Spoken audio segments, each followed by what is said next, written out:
Then open your Bible to Luke chapter 12. There's a lot of teaching of Jesus in the Gospel of Luke that we don't have all of in other Gospels. And I think it's just really helpful, really interesting to look at his teachings, look at the things that he shares with us in these passages. Some of them are somewhat challenging to think about or to understand, but I think it'll pay us to do that. So Luke 12, starting in verse 35, be dressed in readiness and keep your lamps lit. Be like men who are waiting for their master when he returns from the wedding feast, so that they may immediately open the door to him when he comes and knocks.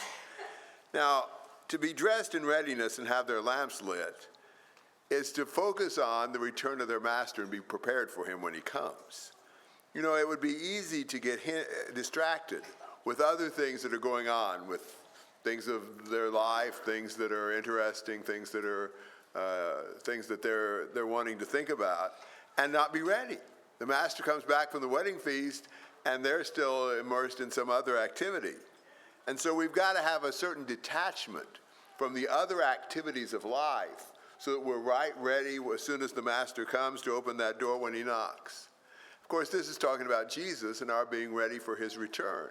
And we need to have ourselves completely prepared, rid of all earthly cares and detached from the things of this life that could hinder us from being ready when the master comes back. Now, notice what happens if the master comes and we are ready.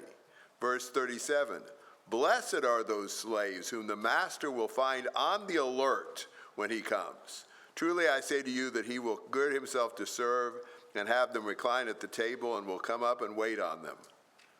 Whether he comes in the second watch or even in the third and finds them so, blessed are those slaves. So here are the slaves that they were ready, they were alert. They were not self-indulgent, they were not distracted. They were ready even if he delayed, even the second watch or the third watch, they were still ready, they were still prepared for him. What happens to them? Well, this is kind of a surprising thing. He will gird himself to serve and have them recline at table and come up and wait on him. I would have thought that he would recline at the table and have them wait on him. But if they're ready when he returns, he's going to wait on them.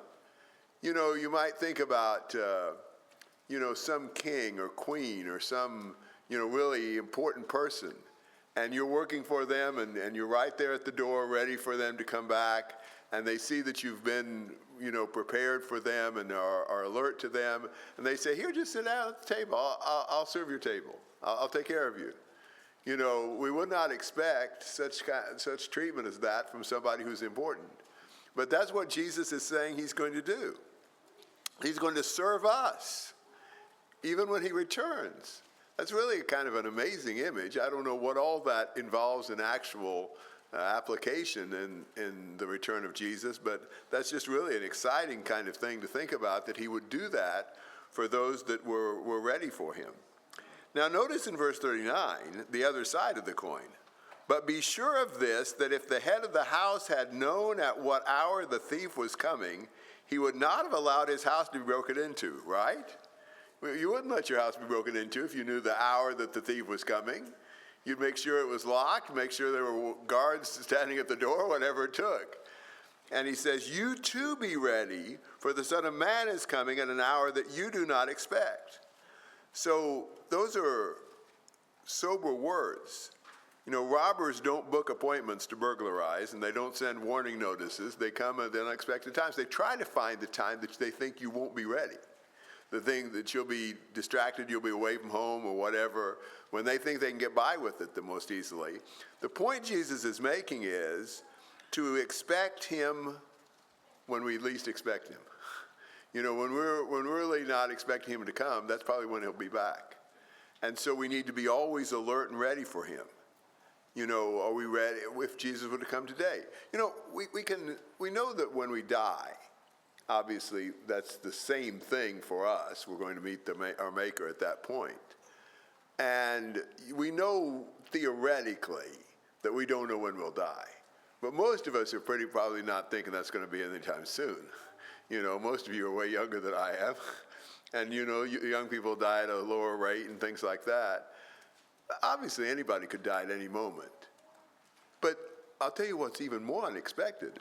when Jesus returns. We have no clue. There is nothing we have to say, well, I don't think it's going to be today or tomorrow. Why would we say that? It could be as easily today or tomorrow as it could be 1,000 years from now. So that's something that we have absolutely no way to even get an educated guess about when that would be. We need to always be ready. We need to live our lives to where if Jesus came right now, that would be a blessing to us. We'd be glad for that. Not live our lives thinking, well, I sure hope he doesn't come today because I'm not ready yet. So that's what he's telling them. Peter said, verse 41, Lord, are you addressing this parable to us or to everyone else as well? Trust Peter to be the spokesman and to ask the questions. Helpful to us that he did. And he says, is this for us? Is this for everybody else too? What are you saying this for? So the Lord expands upon this some. In verse 42, he said, who then is the faithful and sensible steward whom his master will put in charge of his servants to give them their rations at the proper time? So you've got a servant that's been charged with the responsibility of taking care of the servants and make sure they're properly fed and so forth. So you've got somebody you appointed as the foreman, the supervisor, the head of the household or whatever, and he's got the responsibility of taking care of feeding the people in the house and taking care of providing for them. And that's the kind of the task he's been left with. And he says in verse 43, blessed is that slave whom his master finds so doing when he comes. That it doesn't say he find him so professing or so wishing or so thinking about, but so doing. He's actually doing the job that he's given him.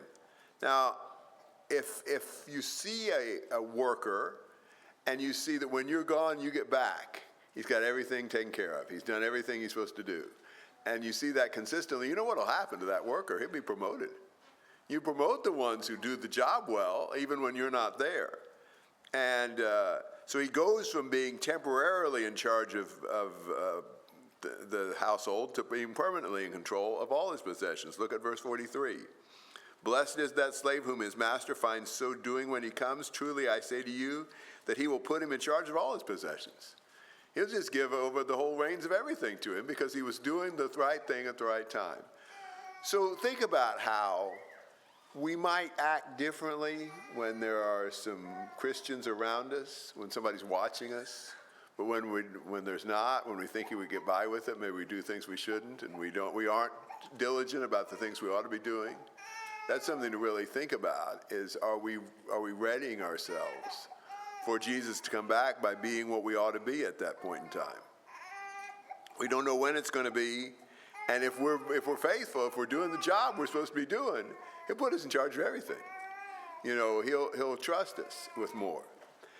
But verse 45, if that slave, the one that was put in charge of taking care of the servants, giving them rations at the proper time, if that slave says in his heart, my master will be a long time in coming, begins to beat the slaves, both men and women, and to eat and drink and get drunk. So he's taking advantage of his opportunity here. He expects a long delay, and there are some things that might indicate that.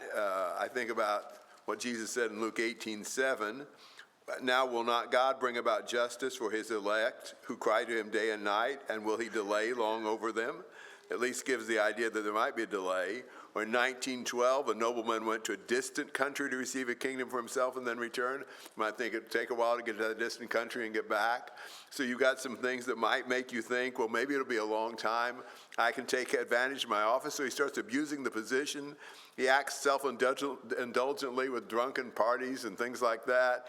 He starts beating the people under him and taking advantage of his authority, exercise of his power in a very selfish way.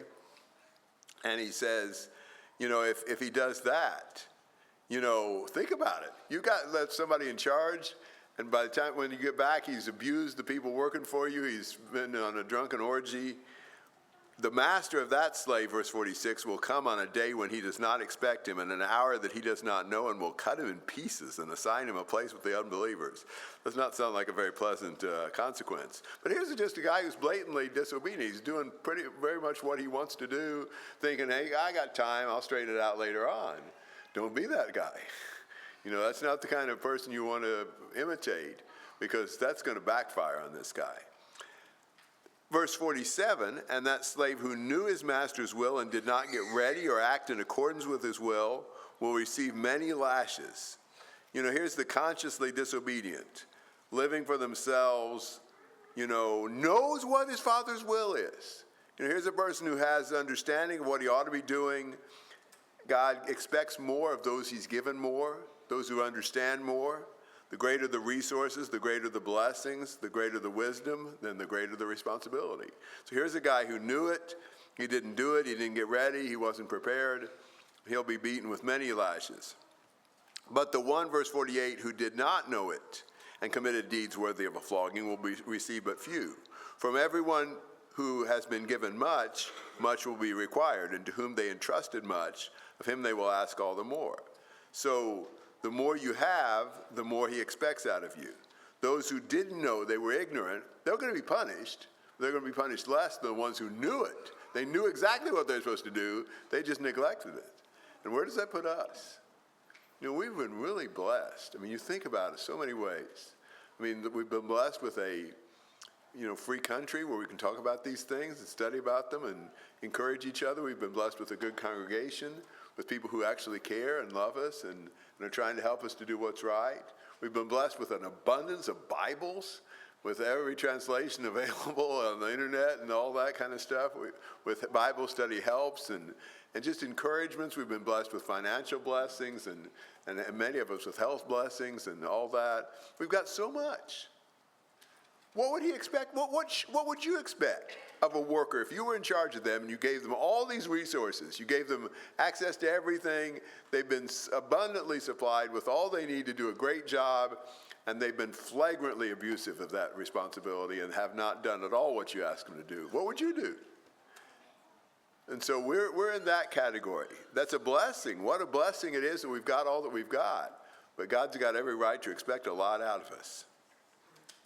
Well, then look at 49. I've come to cast fire upon the earth, and how I wish it were already kindled. But I have a baptism to undergo, and how distressed I am until it is accomplished. So Jesus is thinking about a fire that he wishes were kindled already. He's thinking about a baptism that he wishes had already happened. Think about the dread Jesus had as he was going to the cross over those last few months, even more so. Jesus keeps talking about it. You can imagine, it's the way we are. The closer some dreaded thing comes to us, the more we think about it, the more it keeps us up at night, the more it worries us, the more we think about it. So Jesus, I think, is thinking about what he's going to have to go through. And the prospect of his sufferings was kind of a perpetual Gethsemane. He's got to constantly be knowing what's going to happen. We have an idea of what may happen. He knew what was going to happen.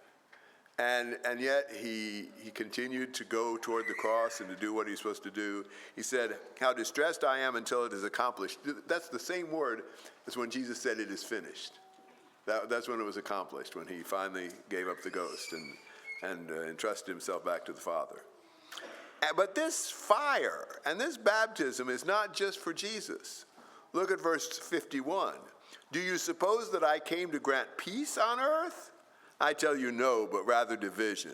For from now on, 5 members of one household will be divided, 3 against 2 and 2 against 3. They will be divided, father against son and son against father, mother against daughter and daughter against mother, mother-in-law against daughter-in-law and daughter-in-law against mother-in-law. You would think Jesus came to unite, but here he says he came to divide, to bring peace. And you think about other passages that talk about that. I think about Luke chapter 2, when Simeon was seen by Jesus in the temple when he was a baby. Verse 34, behold, this child is appointed for the fall and rise of many in Israel, and for a sign to be opposed, and a sword will pierce even your own soul, to the end that thoughts of many hearts will be revealed. That was Luke chapter 1, verse 34 and 35. Luke chapter 2, verse 34 and 35. And so Jesus is going to be a very, controversial person. People are going to take sides. There's going to bring war. There's going to bring conflict. Jesus comes as a divider. That's not his purpose. He would like to unite, but he's divided from all those who are unfaithful and unwilling to follow his message. And his message penetrates so deeply that even basic family loyalty. You've got a family of 5 here. Mother and father, son and daughter-in-law married to the son. And they're all divided up, 3 against 2, 2 against 3. And think about how the gospel does divide. That's not God's will, but because many won't serve the Lord and won't follow what he says, it puts us on separate categories and it puts us at war with each other. We're fighting for Christ and they're fighting against him. Don't be shocked when things are not as comfortable as we'd like them to be. Lines are going to have to be painfully drawn. The gospel itself is a gospel of peace and harmony, but those who are opposed to the gospel make there be a lot of conflict. The time is coming one day, there'll be no more division, but right now we've got to fight for what's right, and it's often going to alienate us from those that we're the closest to, those we'd like to be the closest to. Those are in our own family many times are going to be those who are against us. And then look at verse 54. This is interesting. And he was also saying to the crowds, when you see a cloud rising in the west, immediately you say, a shower is coming, and so it turns out. And when you see a south wind blowing, you say, it will be a hot day, and it turns out that way. Well, maybe they had better meteorology than we do, I don't know. But, we figure we can kind of tell. I mean, even for us, when I came out of the church building yesterday, I don't remember, late morning, that dark cloud kind of in the north. I knew there's rain coming. We figure that out, and if we listen to the weather, sometimes we even know other things. And, we've been given a lot of things that we perceive. Think about in school. Some of you did really well in school. You learned a lot of complicated stuff. Some of you learned math stuff, science stuff, or your job. At your job, you know a lot of complicated stuff. If I was to go to probably almost any of your jobs, I wouldn't know where to start. You've got it all down. You know what to do. Some of it's complex, a lot to remember, a lot to do, mechanical stuff or office stuff or whatever. We figure things out. It's amazing what all we've learned. It's amazing and even those who feel like, well, I'm not a very good learner, know a whole lot of stuff about some things. We've been given a lot of ability. So if we know that, verse 56, you hypocrites, you know how to analyze the appearance of the earth and the sky. Why do you not analyze the present time? You know all these worldly things, but you don't know about spiritual things. We've learned the complicated stuff, but you don't realize I'm the Messiah and it's time to repent. This is basic things. There is really no excuse for us not to understand God's will. I mean, we understand a lot of things that are really complicated, and you may say, that's not me, I don't know anything. We do, we know a ton of stuff. And just stop and think about, what do you work with? Do you work at home? What all do you know? Do you know how to cook? You know how to clean? You know how to take care of kids? We work at some physical job. We know a lot about how to deal with it and so forth. We know a lot of things. We can't say we don't have ability. We don't have the opportunity to know. If we put forth the same effort into understanding God and his will and understanding what his word says as we put into understanding other things, think where we'd be. Think if we studied it like we study for school subjects or things like that. So he says, you guys, you know the weather even. You figure that stuff out, but you don't know my will. That's for shame. That should not be the case for us. And then he says in verse 57, and why do you not even on your own initiative judge what is right? You ought to be able to figure this out on your own. It shouldn't take too much help. For while you are going with your opponent to appear before the magistrate, like the judge, on your way there make an effort to settle with him so that he may not drag you before the judge and the judge turn you over to the officer and the officer throw you into the prison. I say to you, you will not get out of there until you paid the very last cent. Work things out with your enemy, your opponent. If they're taking you to court, settle out of court. Do what you need to do to make sure you're not thrown in prison and left there until you pay the very last cent, which how could you pay any cents in prison? That moment will never arrive. Now, what he's saying, obviously, is not just a handy lesson on how to deal with the law when they come to get us. I think he's really saying reconcile to the Lord. If the Lord comes, you better take care of what you owe him before he gets there. You don't want him to put you in jail and you'll never get out. Get matters right with your adversary before the judge sends you to prison. That's the point he's making. That's a good lesson. Man, we don't want to face him when we're on the wrong side of things. So really great lessons just from everyday life. I mean, he's talking about, taking care of your household and being ready when the guy returns to do what he needs you to do. He's talking about the sensible steward, the slave that has charge of various things. He's talking about, the division that's going to come. He's talking about predicting the weather. He's talking about, settling out of court and so forth. Lots of practical things that he's making a spiritual application to. So think again about this section in 54 to 56. I think it's my favorite one in here. And he was also saying to the crowds, when you see a cloud rising in the west, immediately you say, a shower is coming, and so it turns out. When you see a south wind blowing, you say, it'll be a hot day, and it turns out that way. You hypocrites. You know how to analyze the appearance of the earth and the sky, but why do you not analyze this present time? That's what we need, is to analyze the present time. Some of us need to do that this morning. If you need to come to the Lord, think about the present time. Think about what you know and what God wants you to do and how he wants you to do it. If you need to come to him, won't you do that while we stand and sing?